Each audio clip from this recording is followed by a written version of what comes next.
Bienvenue dans cette vidéo les amis, j'espère que vous allez bien, moi de mon côté ça va.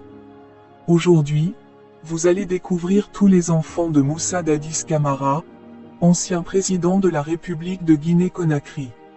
Certains de ces enfants que vous connaissez sûrement, et d'autres pas. Pour cela, je vous prie de regarder cette vidéo jusqu'à la fin avant de commenter, et surtout, n'oubliez pas de vous abonner, tout en cliquant sur la cloche de notification pour ne pas louper les prochaines vidéos. Let's go les amis. Ça sera de l'emmerdement. L'Afrique est riche, la Guinée est riche, mais venez-vous-en les Guinéens de l'étranger, au lieu de passer à l'internet. Est-ce qu'ils connaissent cet homme qui est assis? Cet homme qui est assis, vous le connaissez? C'est un homme honnête, sincère, sur l'honneur, depuis la prise du pouvoir. Si j'ai un compte bancaire, je demande à Dieu de me détruire. La seule personne qui m'envoie de l'argent, c'est le président Kadhafi et Mohamed VI. Cependant, j'ai toute l'opportunité, même mon budget de souveraineté.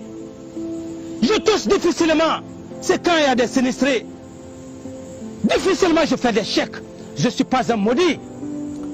Je fais l'Europe. Sans argent, l'homme n'est rien. Je sais qu'un jour, je m'en irai. Je ne resterai pas éternellement au pouvoir. Quand vous voyez un patriote comme ça, des gens qui sont assoiffés de pouvoir, viennent mobiliser des innocents à la boucherie. Ils sont tués. Moussa Dadis Camara, né le 29 décembre 1964 à Nezéré-Koré, dans la commune de Koulé, est un militaire et homme d'État guinéen. Président de la junte militaire Conseil national pour la démocratie et le développement, CNDD, après la mort de Lansana Conté, Dadis Camara s'autoproclame président de la République de Guinée du 24 décembre 2008 au 15 janvier 2010.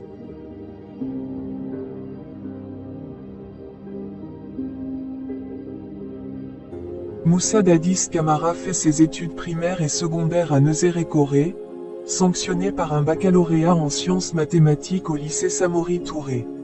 En 1986, il intègre l'université Gamal Abdel Nasser de Conakry, et obtient, en 1989, une licence en économie et finance. En 1990, inspiré par le président Blaise Compaoré du Burkina Faso, Moussa Dadis Camara intègre l'armée guinéenne, et poursuit sa formation à la base à Kindia, à 137 km de la capitale. Il suit des cours d'officier à Dresde, puis obtient un brevet de chef de section en gestion à Brême, en Allemagne, et intègre une brigade franco-allemande. À son retour de l'Occident, en 1999, il devient intendant adjoint au sein des Forces des Nations Unies pour la Sierra Leone, UNAMSIL. De 2000 à 2001, il est le chef de la section essence à la Direction générale de l'intendance militaire des armées de Guinée. Il repart en Allemagne en 2004, et effectue des études en capitainerie d'intendance et de logistique à l'école d'infanterie de Hambourg, en Allemagne, puis suit des cours pratiques de troupes aéroportées d'où il obtiendra un brevet de parachutiste commando. Entre 2005 et 2007, Moussa Dadis Camara occupe le poste de chef de section des essences et ravitaillements à l'intendance militaire des forces armées, puis, en 2008, celui de directeur général des essences et lubrifiants. Entre-temps, il suit des cours à l'état-major à l'école militaire interarmée, EMIAG, en Guinée.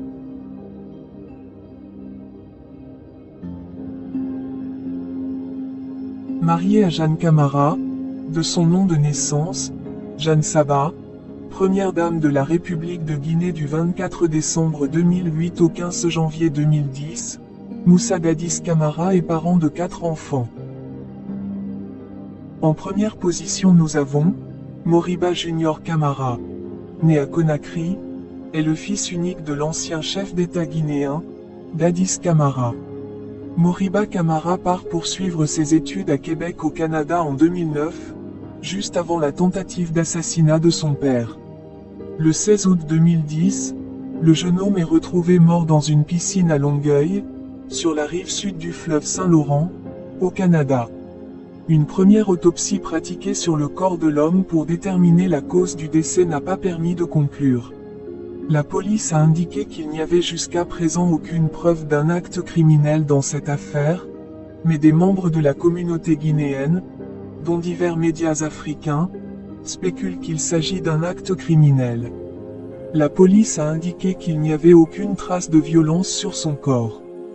Jusqu'à présent, nous n'avons aucun lien qui nous permettrait de croire qu'il s'agit d'un acte criminel, a déclaré le porte-parole de la police de Longueuil, Gaëtan Durocher. Après 12 ans d'exil à Ouagadougou, Dadis Camara rentre à Conakry le 22 décembre 2021. Sans tenir un discours à son arrivée, aux environs de 18 h, l'ancien chef de la junte militaire effectue une visite éclair à son domicile à Lambani où il s'est recueilli sur la tombe de son fils, Moriba Junior Camara.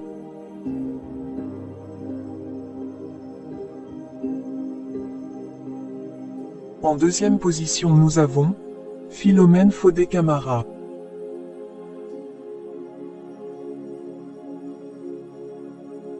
En troisième position nous avons Evelyne Camara, née à Conakry, et conseillère de son père lors de la prise de pouvoir de 2008 à 2009. Diplômée en finance et en administration des affaires, elle devient directrice adjointe du Bureau de stratégie de développement en 2020. Et lors de l'arrivée de son père d'exil en 2021, Evelyne a remercié le colonel Mamadi Doumbouya et le gouvernement pour avoir facilité ce retour.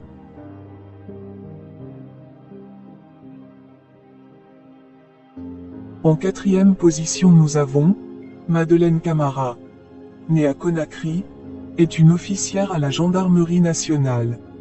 Avant la chute de son père, en 2009, Madeleine est partie voir le ministre du Commerce, le colonel Mamadou Korka Diallo, avec en main une demande d'obtention d'un code qui donne le droit juteux à une personne d'importer et de commercialiser les produits pétroliers. Cette demande était adressée au directeur général de Total Guinée.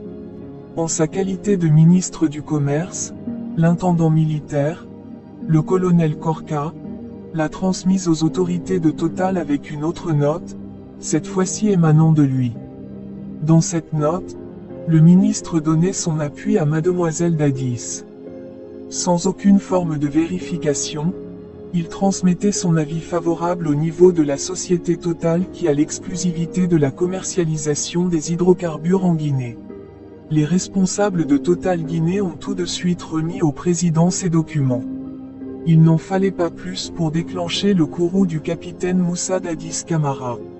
Entré dans une colère sans précède, le président a réuni tout son gouvernement et les membres de la junte pour fustiger l'attitude de son ministre. Moussa Dadis Camara a traité de tous les noms d'oiseaux son ministre du Commerce. Il m'a trahi, il m'a tué, il m'a empoisonné, se serait-il exclamé. Il a même failli poursuivre le ministre en justice. Il avait déjà donné l'ordre d'entendre le ministre incriminé avant qu'il ne soit mis à la disposition de la justice. Il a fallu la sage intervention du Premier ministre, Cabinet Komara, et l'appui de son ministre de la Défense, le général Sekouba Konaté, qui se trouve être son ami intime et à qui il ne refuserait rien, pour qu'il accepte le pardon de Mamadou Korka Diallo.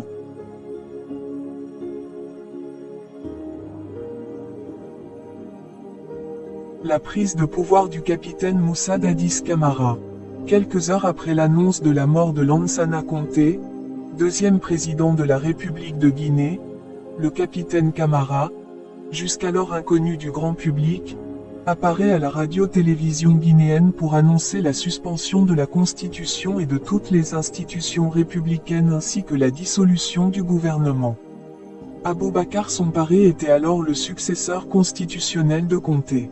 Il prononce un discours à caractère social, dénonçant le désespoir profond du peuple de Guinée, la complicité des dignitaires du pouvoir dans le pillage des ressources du pays et leur incapacité à fournir à la population les services de base. Le 23 décembre 2008, Dadis Camara devient porte-parole du Conseil national pour la démocratie et le développement, CNDD. Le lendemain, il est désigné chef de la junte, puis il s'autoproclame président de la République de Guinée intérimaire. Il promet des élections libres, crédibles et transparentes.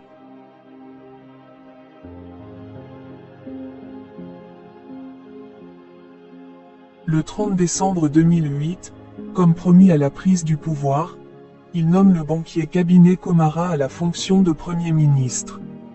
À la suite de la rencontre entre le CNDD et le secrétaire d'État français à la coopération, Alain Joyandet, le 4 janvier 2009, le capitaine Moussa Dadis Camara réitère l'engagement de la junte à organiser des élections libres et transparentes, auxquelles ni les membres du CNDD, ni les membres du futur gouvernement de transition ne seront candidats, à la fin décembre 2009. Cependant en avril 2009, Dadis Camara menace de se présenter à la présidentielle de décembre 2009 si les chefs d'opinion ne cessent de s'acharner contre le CNDD. À son arrivée au pouvoir, la Guinée, selon les populations, était considérée comme l'une des plus grandes plaques tournantes de la drogue de la sous-région ouest africaine. Dadis Camara explique que la drogue cause un énorme préjudice non seulement au peuple guinéen, mais à tous les opérateurs économiques. C'est pourquoi, j'ai décidé de la combattre pour redorer l'image de marque de mon pays. Afin d'attirer les investisseurs, le président guinéen cherche à rassurer les opérateurs économiques. Ainsi les interpellations se multiplient à Conakry, impliquant des protégés de l'ancien régime autoritaire tels qu'Ousmane Conté, le fils aîné de l'ex-président, Saturnin Bangoura, le beau-frère du général Lansana Conté, ou encore Lansana Camara, fils du général Karfola Camara, ancien chef d'état-major général des forces armées guinéennes. Ces multiples arrestations de hauts fonctionnaires ou d'officiers supérieurs valent à Dadis Camara, l'estime de son peuple voyant en cela la volonté de rompre avec la culture de l'impunité cultivée depuis longtemps et la corruption généralisée. La lutte contre les narcotrafiquants sera médiatisée avec des procès télévisés, plus tard appelés Dadis Show, contribuant à la propagande du CNDD. Même si Moussa Dadis Camara est considéré actuellement par l'ONU comme un acteur important dans la lutte contre le narcotrafic en Afrique de l'Ouest, le problème de l'absence de chiffres réels demeure. Le 8 août 2009, le président Moussa Dadis Camara reçoit, en présence du président sénégalais Abdoulaye Wade, l'Oscar du mérite du Conseil international des managers africains, CIMA, pour son combat contre les narcotrafiquants et pour la moralisation économique.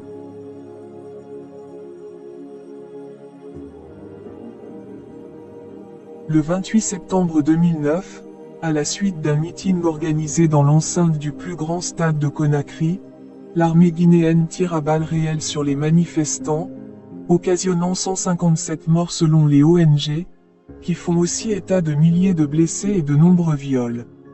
La communauté internationale a fermement condamné cette violente répression, et le président Camara explique cet événement par l'indiscipline de ses forces armées, et déplore le décès de ceux qui l'ont amené au pouvoir. Ce massacre engendre la démission du porte-parole du gouvernement et des ministres de l'Agriculture et de la Fonction publique, fait sans précédent en Guinée. La France, par la voix de Bernard Kouchner, décide de suspendre sa coopération militaire avec le CNDD, et demande, conjointement avec les États-Unis, une enquête internationale. La Cour pénale internationale, CPI, donne une suite favorable à cette requête et la France appelle ses 2500 ressortissants à quitter la Guinée en raison de la détérioration de la situation. L'International Crisis Group met de son côté en garde contre une guerre civile qui pourrait déstabiliser l'Afrique de l'Ouest, s'il n'est pas mis rapidement fin au régime militaire. Devant les pressions internationales, Moussa Dadis Camara affirme le 17 octobre 2009, n'avoir peur de rien. Mais le 21 décembre suivant, le rapport de la commission d'enquête internationale estime qu'au moins 156 personnes ont été tuées dans la répression et que 109 femmes ou jeunes filles ont été violées, voire parfois mutilées. Les enquêteurs de l'ONU parlent de crimes contre l'humanité et en imputent notamment la responsabilité à Moussa Dadis Camara, pour lequel ils réclament la saisie de la Cour pénale internationale. À la suite du massacre du 28 septembre, des dissensions apparaissent au sein du CNDD. Le général Sekouba Konaté essaye de faire arrêter Aboubacar Toumba Diakité par Claude Pivy, mais Dadis s'y oppose. Sous la pression de l'enquête internationale, Dadis Camara semble se désolidariser des responsables des violences. Toumba, quant à lui, accuse Dadis Camara d'avoir commandité les massacres et d'avoir voulu lui rejeter la responsabilité, affirmant avoir aidé des opposants à échapper aux violences, version confirmée par François Lousseni-Fall, ancien Premier ministre, mais remise en cause par un rapport de Human Rights Watch.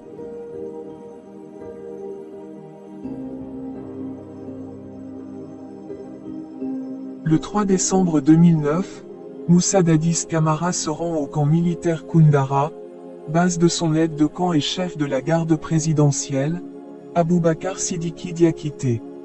Celui-ci tire sur Dadis Camara, le blessant à la tête et au cou.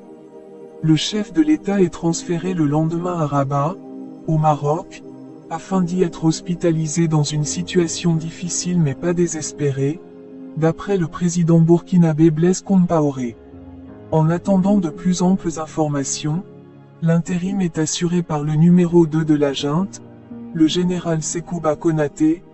Une récompense de 200 millions de francs guinéens en plus d'une villa est promise à qui retrouvera Aboubacar Diakité, ou donnera des informations pouvant le localiser.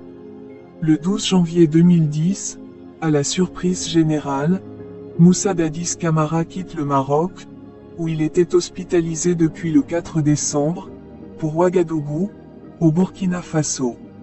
Ses partisans en Guinée appellent alors à son maintien au pouvoir et des rassemblements en son soutien s'organisent.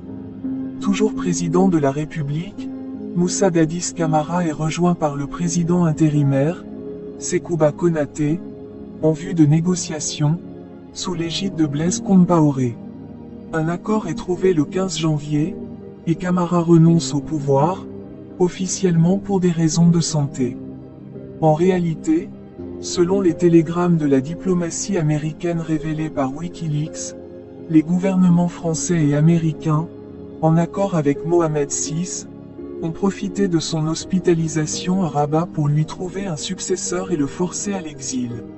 Français et Américains se méfiaient de Dadis Camara depuis le massacre de 2009 et craignaient que ses ambitions militaires ne soient une menace pour la stabilité de la région.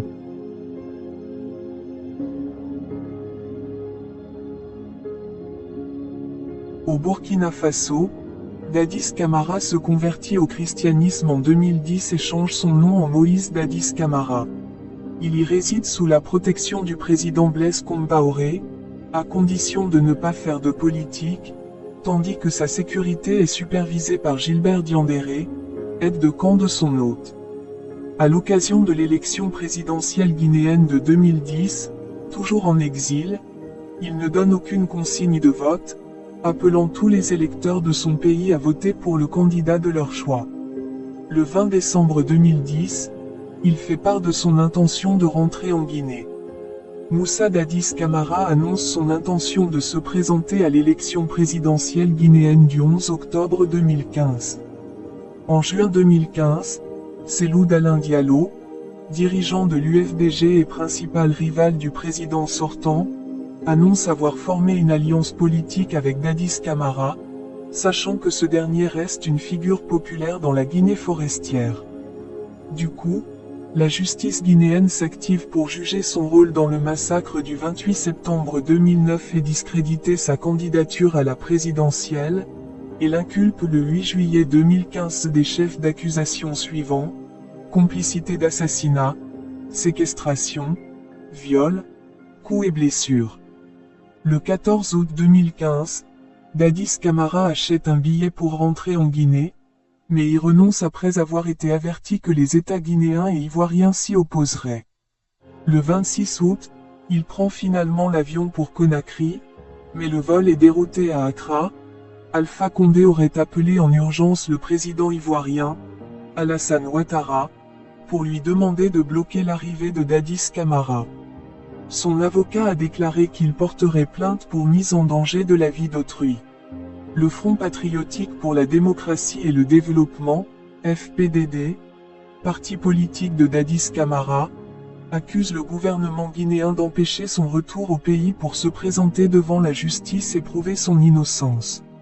Début septembre 2015, la Cour constitutionnelle ne retient pas la candidature de Dadis Camara à la présidentielle.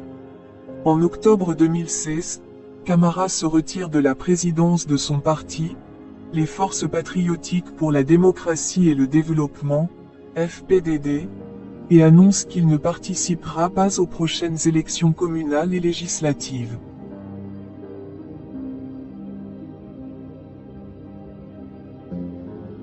La junte au pouvoir en Guinée en 2021 autorise Camara et Sekouba Konaté à revenir en Guinée, en invoquant des motifs humanitaires.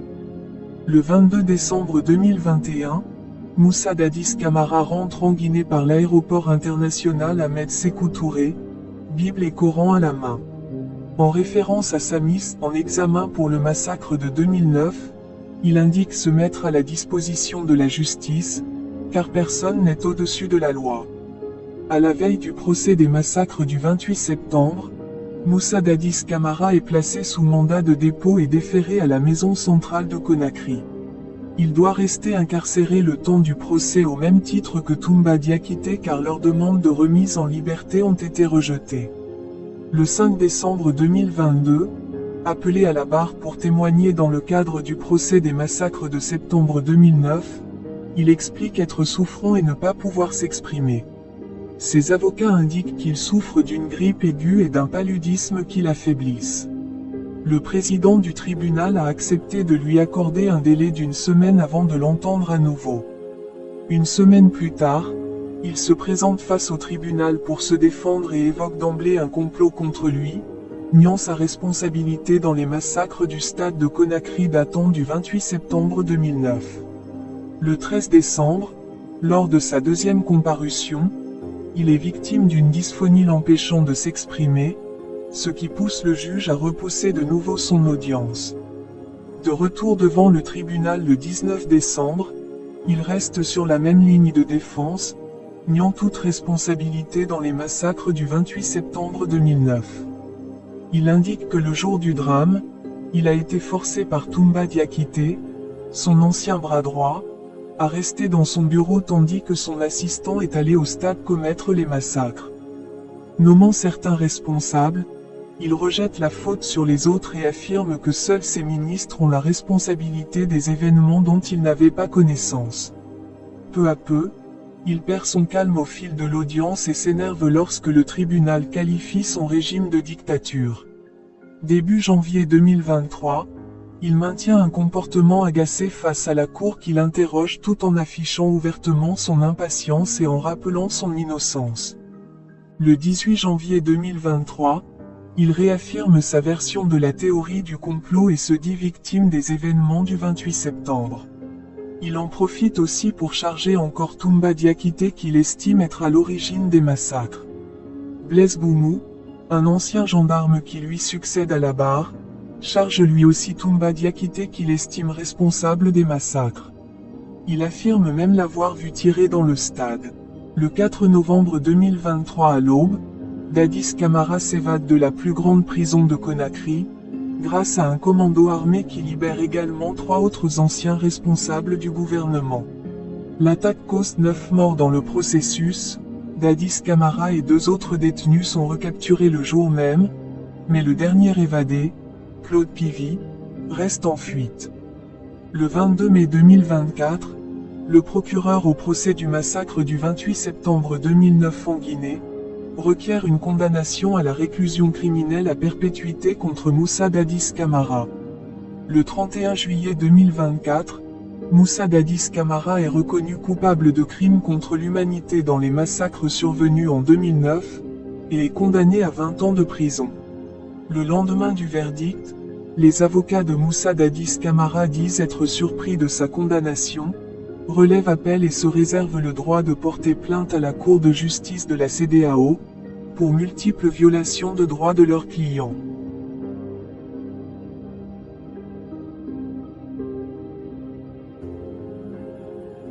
Et voilà les amis, c'est tout pour cette vidéo. Laissez-moi vos avis en commentaire, je ne manquerai de vous répondre. Et surtout, n'oubliez pas de vous abonner, tout en cliquant sur la cloche de notification pour ne pas louper à mes prochaines vidéos. On est ensemble la MIF.